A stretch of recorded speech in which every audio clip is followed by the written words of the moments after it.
Did that ever happen to anybody here?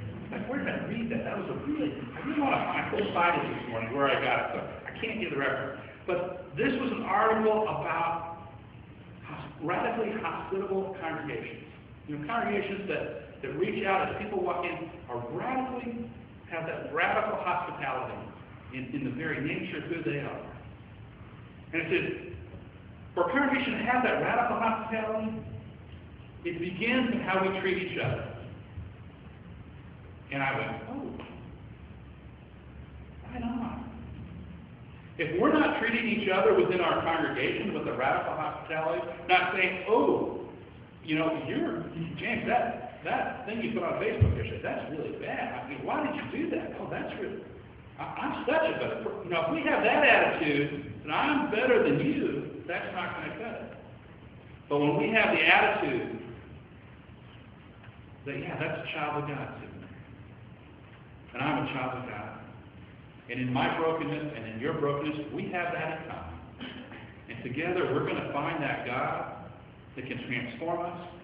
And together we'll have more strength and more power to let God's light shine in the world in which we live in. We all have been in those churches where there's a bad church fight going on. You walk through the door, you just want to turn around and laugh because you feel that energy. Well, you walk into a church 20 years ago, and you feel God's love. And this church, you talk to some of the old timers around here, we have had that radical hospitality towards each other over the years. That's been the very nature of the founding of this congregation. We've had a treasurer who was taking money from the church because we didn't have the setup to catch it. And when we caught it, the woman stopped being our treasurer, but she did not leave the church. She stayed as a member of this congregation. That's radical hospitality. That's what Jesus calls us to live, that life. And I am blessed to be your pastor, to be here, to live in the midst of that. We are blessed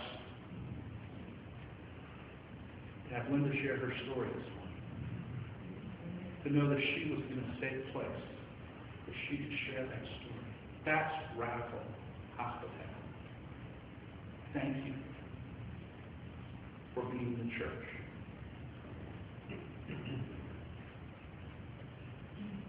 That is abundant grace. And that's what we're called to live.